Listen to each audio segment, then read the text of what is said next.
En la actualidad son indispensables los motores eléctricos para prácticamente todos los aspectos de la vida cotidiana. Así pues, podemos encontrar un motor eléctrico desde una licuadora hasta un gran motor en la industria.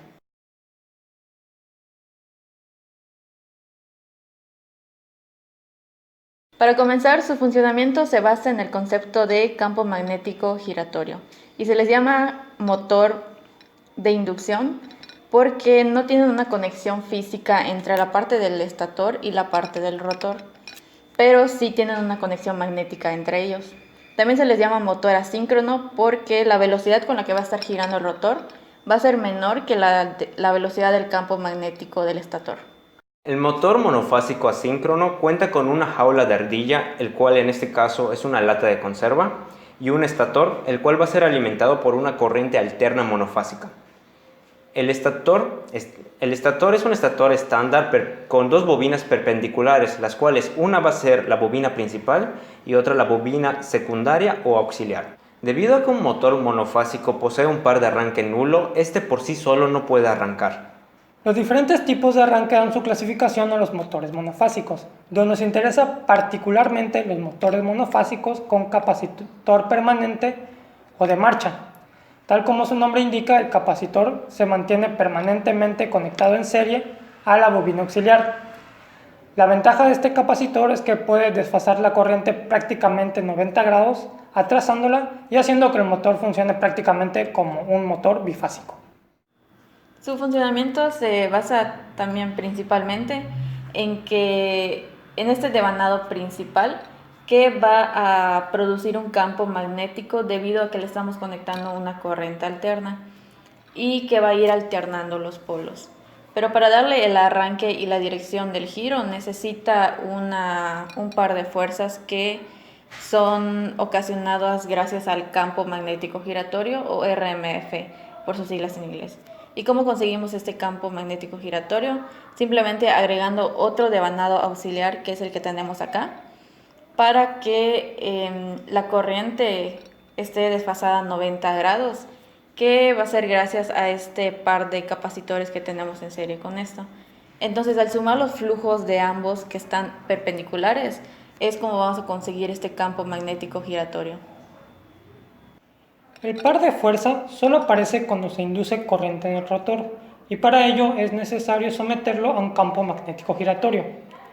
Es por esto que la velocidad de giro del rotor es inferior a la del campo magnético.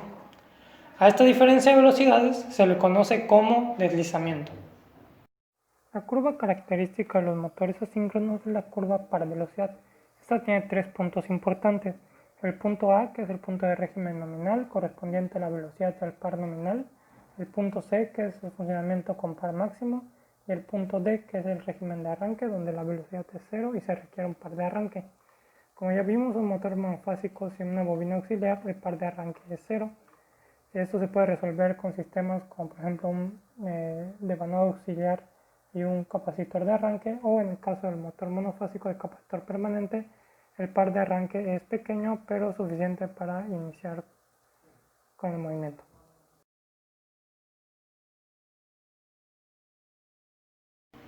Este experimento se compone de varias partes que vamos a explicar a continuación. Lo primero es la base. Se utilizan dos bases de madera, las cuales una es de 15 por 12 centímetros y 2 centímetros de grosor, donde está conectado donde está sujeta el estator y el rotor.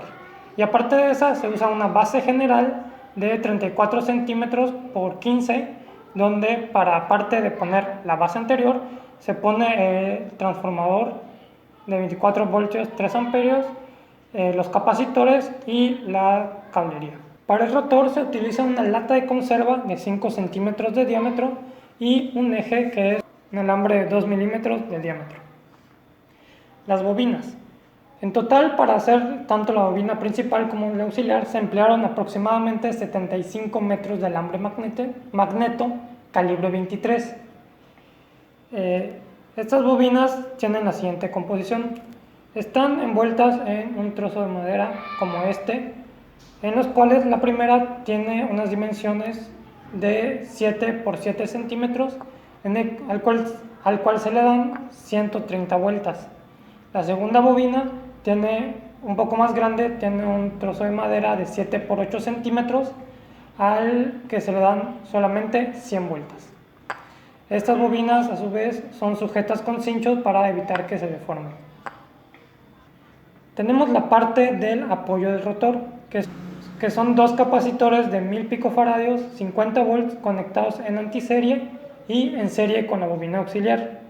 En este caso, como armadura utilizamos dos trozos de madera extra, que son los que soportan al eje, unidos a la tabla con unas escuadras y tornillos. También como soporte del eje tenemos unos popotes pegados a las maderas para evitar que se mueva tanto lateralmente.